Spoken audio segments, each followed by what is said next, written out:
नमस्कार, आप सभी का स्वागत है। एक वक्त ब्रजभूषण शरण सिंह ने कहा था दबदबा है और दबदबा कायम रहेगा, लेकिन जिस तरीके से उन्होंने ये बात कही थी उसके उलट अब एक ऐसा मामला सामने आया है जो ये बता रहा है कि क्या कोई ब्रजभूषण या उनके परिवार को डराने का प्रयास कर रहा है। क्या कोई है जो ब्रजभूषण या उनके परिवार पर दबाव डालने का प्रयास करता हुआ दिखाई पड़ता है, क्योंकि जो खबर सामने आ रही है वो बेहद सनसनीखेज खबर कही जा सकती है। आपको बता दें कि भाजपा के पूर्व सांसद और मजबूत छवि के नेता ब्रजभूषण शरण सिंह और उनके विधायक बेटे प्रतीक भूषण को जान से मारने की धमकी मिली है। आपको बता दें कि 2 दिन पहले प्रतीक के फोन पर राजस्थान से कॉल आया था और उसने विधायक से कहा खुद को बचा सकते हो तो बचा लो। फोन करने वाले ने यह भी कहा कि बाप बेटों को मारने का इंतजाम हो चुका है, बच सको तो बच लो। इस मामले में विधायक प्रतिनिधि अजय सिंह ने बकायदा कोतवाली में तहरीर भी दी है। अब जिस तरह से ब्रजभूषण लगातार चर्चाओं में रहते हैं, अपने बयानों को लेकर चर्चाओं में रहते हैं, और हाल ही में जब अखिलेश यादव ने राम मंदिर में दान चोरी का मुद्दा उठाया था, ये कहा था कि दान चोरी हो रहा है, और उसके बाद तमाम तरह से इसके ऊपर प्रतिक्रियाएं भी आई। कहीं ने इसका समर्थन किया, कहीं ने इसका विरोध किया, लेकिन अब जब ये मामला खुलकर सामने आ रहा है और ये लगभग कंफर्म हो रहा है कि राम मंदिर में जो चंदे की चोरी की जा रही थी, तमाम तरह से जो लोग हैं उनके ऊपर शिकंजा कसा जा रहा है, एसआईटी का गठन हो चुका है। तो एक तरीके से ये जो मामला है इसमें कौन कौन लोग इन्वॉल्व हैं, इसके ऊपर अब जो पुलिस की जांच है, छानबीन है, अब वो चलती हुई नजर आएगी। लेकिन इसी मुद्दे के ऊपर ब्रजभूषण शरण सिंह ने एक बयान दिया था। उन्होंने कहा था कि अगर मैं सच बोल दूंगा तो हंगामा हो जाएगा, कई बड़े चेहरों का नाम जो है वो एक्सपोज हो जाएगा, कई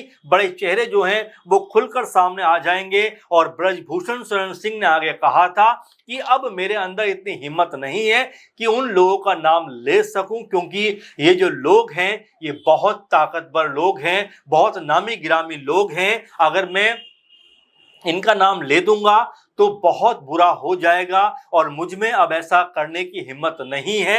इस तरह का बयान ब्रजभूषण शरण सिंह की तरफ से दिया गया था, और जिस तरह से उन्होंने ये बात कही थी ऐसा लगा कि उनको बहुत कुछ पता है, बहुत कुछ वो जानते हैं, लेकिन जानते हुए भी वो इन बातों को उजागर नहीं कर सकते, क्योंकि उनके बयान में एक दर्द और एक बेबसी साफ झलकती हुई दिखाई पड़ी थी कि अगर मैंने उनका नाम ले दिया तो उत्तर प्रदेश की राजनीति में एक बड़ा कह सकते हैं हंगामा होता हुआ दिखाई पड़ेगा, हलचल मचती हुई नजर आएगी। लेकिन अब जब ये कॉल आई है तो क्या ये कॉल आने का मतलब कहीं उसी बयान को लेकर तो नहीं है जो ब्रजभूषण शरण सिंह ने दिया था, या इस कह सकते हैं कि इस फोन कॉल के कुछ और मायने हैं। आपको बता दें कि आखिर जिस शख्स ने ये धमकी दी है इसका नाम क्या है और कहां से इसने कॉल किया है। तो आपको बता दें कि प्रतीक भूषण को जिस बंदे ने फोन किया था ये राजस्थान के अलवर जिले का रहने वाला है, और इस की जानकारी जो है या इसकी छानबीन जो है वो पुलिस की तफ्तीश में सामने आई है। और वहीं जिस शख्स ने ये फोन किया है उसका नाम संदीप शर्मा बताया जा रहा है। अब यहां पर आपको बता दें कि आरोपी संदीप का मकसद क्या है, उसने ऐसी धमकी भरी कॉल क्यों की, इस बात का खुलासा अभी नहीं हो सका है।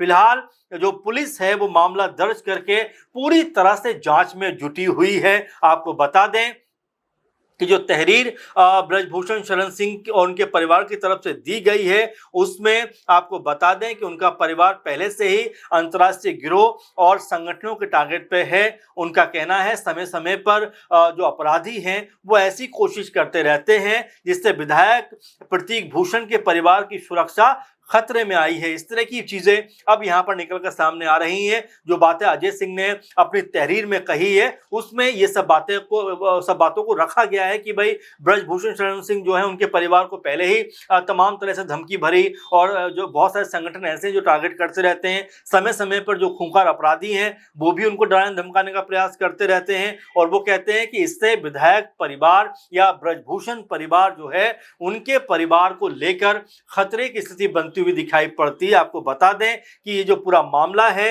ये मामला बीते रविवार का यानी 14 जून का है। दोपहर लगभग 2:22 के आसपास ये फोन आया और अज्ञात जो शख्स ने उन्हें धमकी भरे लहजे में कहा कि बाप बेटे का इंतजाम कर लिया गया है। मामले की गंभीरता को देखते हुए विधायक ने तुरंत पुलिस अधीक्षक गोंडा को सूचना दी। इसके बाद पुलिस ने जांच कर पाया कि आरोपी जो है वो राजस्थान का रहने वाला है और इसका नाम संदीप शर्मा है। अब जबकि नाम सामने आ गया है, राज्य सामने आ गया है, जिला सामने आ गया है, तो अब ये सामने आखिर कब आएगा कि इस आरोपी का मकसद क्या था? ब्रजभूषण परिवार को धमकाने का आखिर क्या इसका कोई पूरा कोई ऐसा योजना थी जिसको वो डराना धमकाना चाहता था? कोई बड़ा मकसद था जिसको वो कम्युनिकेट करना चाहता था, या बस इसने यूं ही कॉल कर दिया? अब इस तमाम जो कयास हैं, तमाम जो बातें हैं, उसको लेकर अलग अलग तरीके से लोग यहाँ पर सवाल उठाते हुए दिखाई पड़ रहे हैं कि आखिर इतनी बड़ी हिम्मत कैसे हो गई कि ब्रजभूषण शरण सिंह के परिवार के खिलाफ इस तरह से धमकी भरे लहजे में कोई बात कहना और यह कह देना कि बाप बेटे का इंतजाम हो चुका है। जरा सोचिए, इस तरह की धमकी भरा फोन आखिर क्यों किया गया होगा? जैसे एक खबर मैंने आपको बताया कि जिस तरह से उन्होंने राम मंदिर में चंदा चोरी को लेकर बात कही थी कि क्या ये उसी की एवज में बयान दिया गया है? क्या जिस तरह की बात ब्रजभूषण शरण सिंह ने सामने रखी थी, क्या उनको डराने धमकाने के लिए ये जो है बयान जारी किया गया है या फोन कॉल की गई है? इसको लेकर लगातार चर्चाएं बनी हुई हैं। अब पुलिस अपनी तहकीकात में लगी हुई है, छानबीन कर रही है। आने वाले दिनों में जाहिर बात है कि इसके ऊपर जो भी संदीप शर्मा का मकसद रहा होगा वो चीजें निकल के सामने आ जाएंगी। लेकिन क्या उत्तर प्रदेश में चुनावी माहौल के बीच में इस तरह की फोन आना, इस तरह की कॉल आना कई तरह के सवालों को भी खड़े करता हुआ दिखाई पड़ता है, क्योंकि ब्रजभूषण शरण सिंह जो है, जिनको 2024 में लोकसभा का टिकट नहीं मिला, और उनके बयानों से लगातार ऐसा लगता है कि क्या वो सपा की तरफ जाते हुए नजर आ सकते हैं, क्या उनका रुख जो है वो समाजवादी पार्टी की तरफ जा सकता है। कई दफा वो स्वर्गीय मुलायम सिंह यादव की तारीफ कर चुके हैं, कई दफा अखिलेश यादव के लिए भी वो बयानबाजी कर चुके हैं। तो जिस तरह से वो लगातार बयान दे रहे हैं और ये भी कहते हुए नजर आ रहे हैं कि लोगों ने मुझको रिटायर कर दिया, लेकिन अभी मैं रिटायर नहीं हूं, अभी मेरे अंदर ताकत बाकी है, जान बाकी है, राजनीति में आगे बढ़ने का मादा बाकी है, इसीलिए वो आगे बढ़ने की बात करते हैं। समय समय पर उनकी बयानबाजियां भी सामने आती हैं। जिस तरह से महिला पहलवानों को लेकर उस मामले में पूरी तरह घिरे हुए दिखाई पड़े थे, उस समय भी बहुत सारी बयानबाजी सामने आई थी, और जब उनको किसी मामले में क्लीन चिट मिली तो इस तरह का बयान देते हुए नजर आए थे कि दबदबा है, दबदबा कायम रहेगा। लेकिन ऐसे दबदबे रखने वाले नेता को अगर कोई फोन पर धमकी देता है, कोई फोन करके धमकाता है, तो जाहिर बात है कि ये अपने आप में एक बड़ा मामला बन जाता है। क्या संदीप शर्मा के पीछे कोई ताकतवर आदमी है? क्या कोई योजना के तहत उसने फोन किया है? क्या उसने डराने धमकाने के लिए फोन किया है? इस तरह की जो कयास हैं वो यहाँ पर लगते हुए दिखाई पड़ते हैं कि आखिर उत्तर प्रदेश की राजनीति में क्या कुछ उथल पुथल होने वाली है, क्योंकि ब्रजभूषण शरण सिंह के बारे में लगातार इस बात का जिक्र होता है, लगातार इस बात को कहा जाता है कि जिस तरह बीजेपी में उनकी पूछ कम होती हुई दिखाई पड़ी है, जिस तरह से बीजेपी में उनको अब उतनी तवज्जो नहीं दी जाती जो एक समय दी जाती थी, क्योंकि